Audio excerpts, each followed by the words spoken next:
Assalamualaikum warahmatullahi wabarakatuh. Selamat malam. Terima kasih Anda kembali menyaksikan TVRI Sulawesi Selatan, media pemersatu bangsa. Kali ini kita kembali bertemu dalam program Dialog Parekate dengan tema PPN 12% batal naik untuk barang dan jasa umum.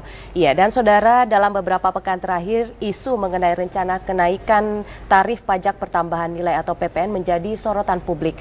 Dan pemerintah sempat berencana untuk menaikkan tarif PPN menjadi 12% untuk berbagai barang dan jasa umum.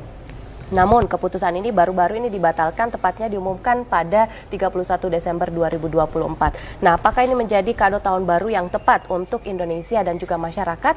Sudah hadir bersama saya dua narasumber di studio. Yang pertama yang sudah bersama saya di studio ada Bapak Dr. Azwar Amiruddin, SESH, MH, MAK, MATEX, CLI, CPI, AK, Apcid. Ya, selamat malam Dr. Azwar. Malam, Mbak. Sehat, Pak? Sehat. Ya, mungkin terkait masalah PPN, kenaikan 12% ini tidak bisa ditunda lagi karena memang itu adalah amanat dari Undang-Undang Harmonisasi Peraturan Perpajakan ya, Undang-Undang Nomor 7 tahun 2021 bahwa akan dilakukan kenaikan nilai tarif PPN dari 11% yang berlaku di 2022 dan berlaku di 1 Januari 2025. Nah, apabila kita melihat apakah ini suatu langkah yang memang seharusnya diambil oleh pemerintah, karena memang Indonesia khususnya ini terus berjuang untuk meningkatkan tax ratio-nya. Di tahun 2024 tax ratio Indonesia itu sekitaran 10,02 dan itu hitungannya masih rendah apabila dibandingkan negara lain di ASEAN. Dan mungkin inilah yang jadi pertimbangan dari pemerintah untuk menaikkan PPN ya di awal ya, sebelum terjadi seperti yang sekarang ini. Tapi dengan keputusan untuk menspesifikasikan PPN 12% hanya untuk barang yang mewah seperti itu, apakah ini sudah tepat sasaran menurut Anda? Ini mungkin terjadi karena adanya gejolak ya. Kemarin seperti kita perhatikan di akhir tahun bulan November dan Desember itu sudah ada gejolak di masyarakat khususnya terkait masalah kenaikan PPN ini. Dan saya rasa tindakan yang dilakukan pemerintah di sini ini pertama untuk terkait masalah hukum ya pasti ini sudah ideal dilakukan karena tidak melangkahi undang-undang HPP tadi. Seharusnya memang PPN harus dinaikkan. Cuman dilakukanlah dilakukan penyesuaian ya secara teknis itu di nilai lain yang digunakan sebagai dasar pengenaan pajak untuk menetapkan PPN tersebut. Jadi secara teknis agregatif nilai PPN yang dibayarkan untuk barang-barang selain barang mewah itu tetap di angka 11% nilainya. Nilai PPN-nya ya, nilai PPN yang terutang itu tetap di angka 11%. Jadi walaupun tarifnya 12%, dengan penggunaan DPP nilai lain ini secara agregatif itu nilainya tetap di 11%, jadi tidak ada kenaikan khususnya untuk barang-barang umum tadi yang dimaksud, untuk barang kebutuhan pokok dan lain-lain. Dan diatur juga PPN yang dibebaskan juga ada beberapa juga ya. Ini seperti itu. Pak Dr. Azhar, kita tadi sempat berbincang banyak ya sebelum dialog ini bahwa ada sebenarnya penyelesaian harga yang masih juga sudah disiapkan oleh para pengusaha. Sebagai konsultan pajak artinya sudah ada beberapa orang yang sudah masuk ya menanyakan kira-kira apa strategi yang bisa dilakukan mengenai kebijakan yang baru ini. Apa yang menjadi kekhawatiran sebenarnya pengusaha saat ini? Kekhawatiran dari pengusaha sebenarnya kalau dari PPN-nya karena memang ini untuk barang umum memang seperti yang disampaikan itu tidak ada kenaikan ya secara agregatif itu nilainya tetap di 11% yang terutang. Cuman yang jadi masalah saat ini itu yang urgent yang terjadi itu terkait masalah sistem yang digunakan oleh wajib pajak. Sistem persediaannya, sistem penjualannya ini masih menggunakan sistem yang lama. Dan ini kebijakannya khususnya PMK 131 ini yang diterbitkan kemarin mengenai DPP nilai lain yang ditetapkan atas PPN ini sepertinya kebijakan yang last minute dan belum ada masa transisinya ya. Harusnya ada masa peralihan atau transisi di situ. Nah, ini yang sementara ini dikejar. Dan juga tadi malam ada media rilis ya dari media brief dari Dirjen Pajak Pak Suryo Utomo juga disampaikan bahwasanya akan ada masa transisi di situ, masa peralihan antara yang 11% ke 12%. Ini seperti itu, Mbak. Artinya sebenarnya para pengusaha sudah bersiap dengan kenaikan itu di 12%. Tapi sekalipun yang disebutkan adalah tidak naik 11%, tetap ada mekanisme sebenarnya ya yang harus disiapkan dengan PPN dan itu Iya. harga bahan pokok sehingga harganya bisa tetap sama? Iya. Jadi Hitungannya? ya hitungannya ini kalau kita bicara masalah teknis hitungannya untuk barang mewah tarif 12% ini kan tarif tetap naik ya. Tarif PPN tetap naik dari 11% ke 12%. Cuman untuk item-item tertentu selain dari barang mewah itu nanti dasar pengenaan pajaknya itu 11/12 dari DPP, dasar Selain pengenaan dari pajak. barang dan jasa mewah. Dasar pengenaan pajak itu apa saja? Harga jual kalau dia terkait masalah barang, penggantian kalau terkait masalah jasa, nilai ekspor, nilai impor, dan nilai lain.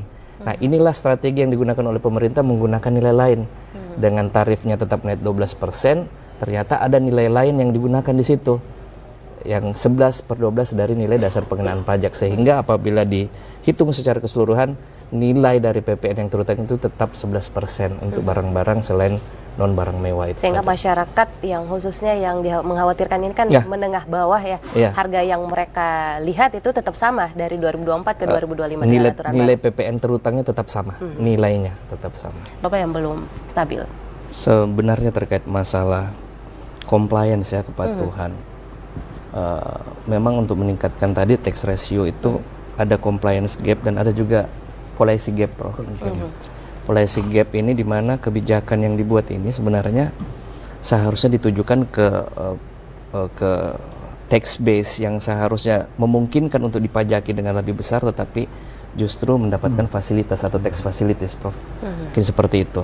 Nah, jadi kesiapan untuk kenaikan PPN ini tadi sudah dihitung sebenarnya. Betul yang disampaikan tadi sama Prof juga bahwa ini sudah dihitung dan tidak mungkin akan terlalu memberatkan bagi masyarakat sebenarnya. Karena untuk barang-barang yang kategorinya tadi memang dibutuhkan atau bahan pokok ini memang nature-nya itu sudah dibebaskan.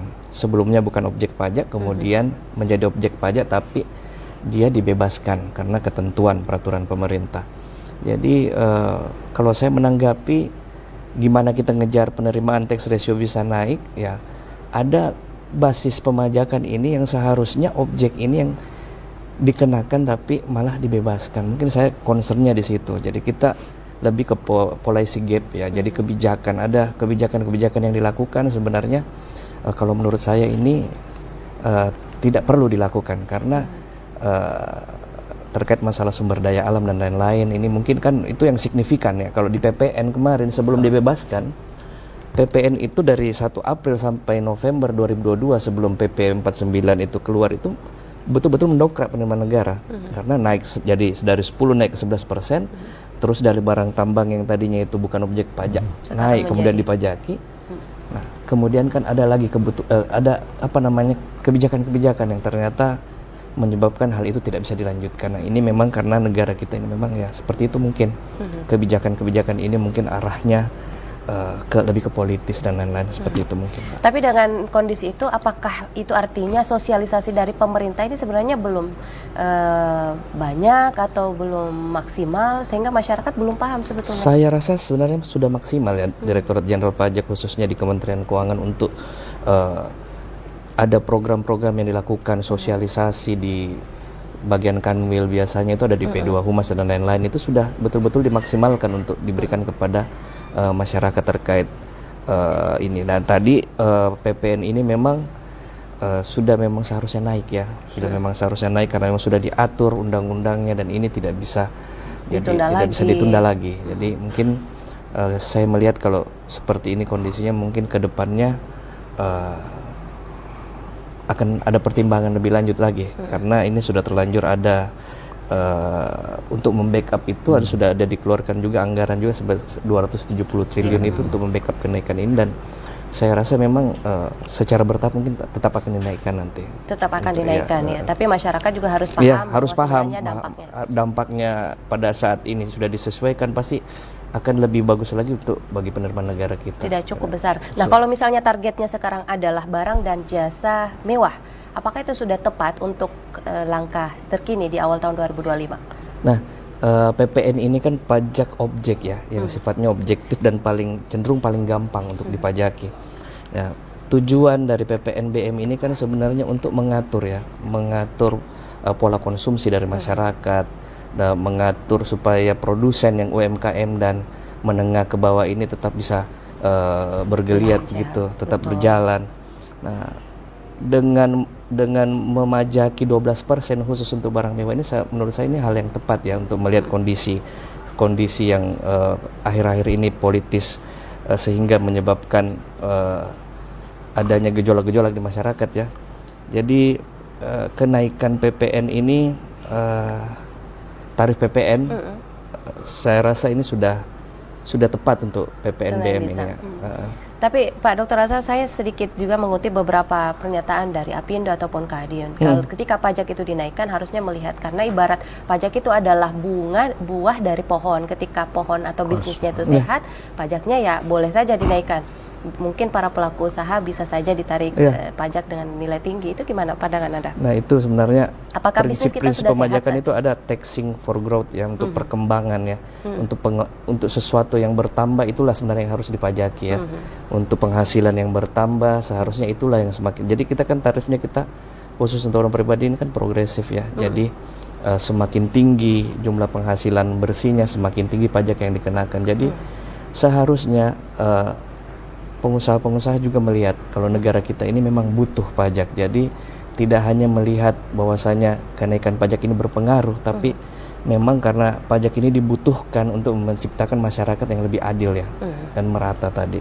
Pada akhirnya manfaatnya akan kembali ke masyarakat ya, juga. Kembali juga kepada masyarakat. Baik, kembali ke Prof. Hamid. Prof, ini sudah diumumkan bahwa batal untuk barang dan jasa umum. Tapi tadi sempat disampaikan bahwa sebenarnya pajak ini adalah untuk pembangunan negara juga, pembangunan fiskal. Tahan. Kalau Pak Dr. Azhar sebenarnya menyebutkan tadi sebenarnya tidak dibatalkan ya, berjalan tapi disesuaikan dengan beberapa mekanisme. Nah, ketika kita berbicara tentang langkah lain yang bisa dilakukan untuk bisa meningkatkan pendapatan negara, apa yang seharusnya dilakukan pemerintah untuk bisa memberikan percepatan pendapatan negara itu? Ya, kendala kita ya pasti di compliance ya, di kepatuhan tadi. Sebagaimana disampaikan Prof tadi, tingkat kepatuhan wajib pajak dengan sistem self assessment yang kita sudah anut ini hampir 40 tahun ini, memang ini belum kelihatan dampaknya. Dan juga dari sektor pengawasan juga sekarang dengan adanya fungsi-fungsi dari DJP mengawasi, kemudian adanya tindakan-tindakan yang dilakukan untuk melakukan pemeriksaan dan sebagainya, ini seharusnya lebih ditingkatkan pengawasannya, unsur pengawasannya, sehingga bisa meningkatkan kepatuhan dari wajib pajak, termasuk melakukan tindakan pemeriksaan untuk memberikan efek jerah kepada wajib pajak. Nah, ini apabila tingkat kepatuhan dari wajib pajak ini bisa ditingkatkan, dengan sendirinya juga target penerimaan negara ini bisa terkejar, bahkan bisa bertambah setiap tahunnya. Dr. Azhar, kalau melihat dengan kepatuhan yang ada sekarang yang terhitung rendah gitu, menurut Anda celah apa yang sebenarnya ada di tengah masyarakat sehingga mereka tidak patuh?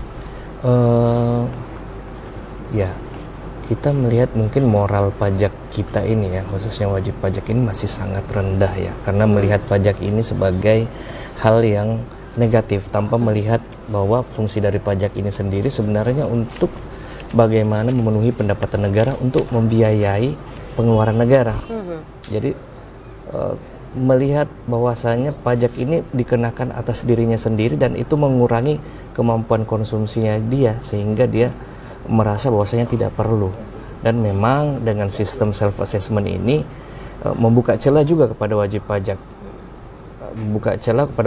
untuk melakukan tax planning juga, walaupun itu tidak dilarang kalau tax planning ya. Jadi bermain di daerah abu-abu inilah biasa yang sering dilakukan oleh wajib pajak, sehingga walaupun dilaporkan mungkin SPT-nya atau surat pemberitahuannya itu tidak benar atau cenderung tidak benar. Jadi sebenarnya tingkat kepatuhan dari wajib pajak harus ditingkatkan sebenarnya.